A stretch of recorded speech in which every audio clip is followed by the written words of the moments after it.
अस्सलाम वालेकुम रहमतुल्लाहि वबरकातुहू। अहमद चाचे जे उताक में चाचा अहमद कुजाड़ो ॿुधाओ था। ॿुधायो त इसरार इलाही टीह करी अहमद मला जी शाइरी जी जी सुना सुना बहितरीन। अल्फ अबोयूं अजब इसरार सम्झी छा सघां कई क़िस्म जूं कुदरतूं कल तार सम्झी छा सघां सूरतूं सुहिणियूं सवें सिंगार सम्झी छा सघां चंड सिज चौॾिस चमक चमकार सम्झी छा सघां जंग भर पट जबल जो झूंगार सम्झी छा सघां गोलूं गुल गोहर गुलज़ार सम्झी छा सघां बेबनाए बहर बर बस्तियूं बस्तान बस्तियूं बेशुमार जिन मलक माण्हू मिरूं मछियूं के मांगर मोर मार रोज फाड़ा रिछ मगर के शींहं खूनी खुमार गऊं मेंहूं बकरियूं रिढूं घोड़ा के उठ हाथी मार जिनस सभु कंहिंजी जोड़ो जोड़ फ़र्क़ु ॼाणनि विच जमार उमिरि घटि वधि में वॾा वीचार सम्झी छा। वाह साईं वाह साईं सुभान अल्लाह। बेशक जो पवे त कढी त बंदि करे वेठो मला छांझ गाजे में मोटा पढ़ाई जी जी जे ज़मानू कई जे ज़मानू केतिरियूं उमिरि के जे ज़बानूं केतिरियूं के अरबी के उर्दू के फ़ारसी सुगड़ सालनि में सिखनि से उमिरि लाइ आरसी पस पढ़ण रे पुट पियो ॻाल्हाए पियो जीअं पारसी ॿार लाइ ॿोली वॾनि जी जिया लाइ वारसी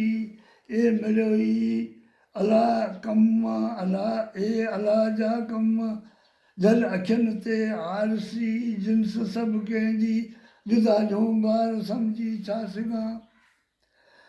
ऊ ज़मानू ऊ ज़हूर ऊ ज़मीनू ऊ ज़हूर ज़लज़लो उहा वलद ऊ वालिद ऊ मंझवलारनि वलवलो उहो खिलनि खिलियो बि चवे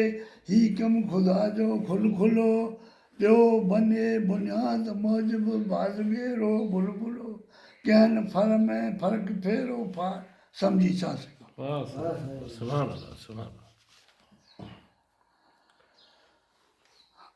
शीन शाकर देख शिकलूं शक रख शाह में शकी चओ भला अहिड़े भुले के हीअ तो कहिड़ी बक बकी कंहिं सबबु सरकार तुंहिंजी सौंपरियूं सूरत यकी छो न का ॻाइं गुलगिला मुदतूं थींदे थकी छो न बांदर तूं बने चिबरो या चिब पखी छो न बांदर तूं बने चिबरो या चिब पखी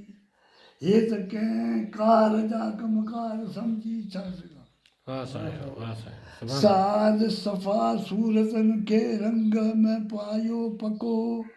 को अछो ॻाढ़ो को साओ सुर्खो को कारो कको जिन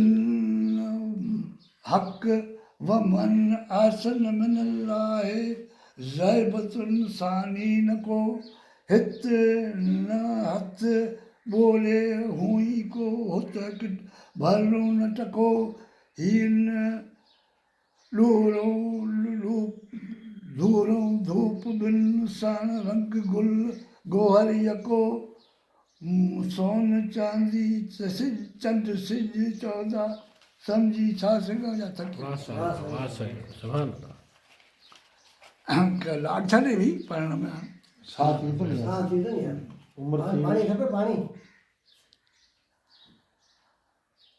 गैन गाफ़ल थीम गाफ़ल ॻाल्हि ऐं न करे न अयान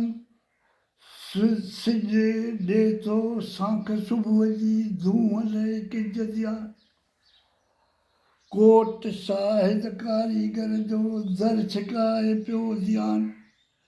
चिट चिटींदड़ जो चिटो ॾिस गुल बकारीअ जो बयान कीअं सम्झे कान खां को अब ज़मीनूं वार कई हलन पाणीअ में हुरला नार सम्झी छा सघां फे फैसला फज़ल जा अखियुनि ॾिसां इबरत जा वाह साईं सुभाणे चेट अॾाई कतियूं कुदरत ॾेखारे कम कया छा वॻा छायूं के मका के छा वॻा छायूं के गुल गोलूं मेवा मक मया ॿिज सलो कानी के खीरे में आहे आबूअ में इहा जिन जव ज्वारियूं कणिक बाजरियूं के पोखूं पकियूं किन ते पिया लाल सिगन से सुगर चा सेगो चार सम्झी सया पर पूरी करे दी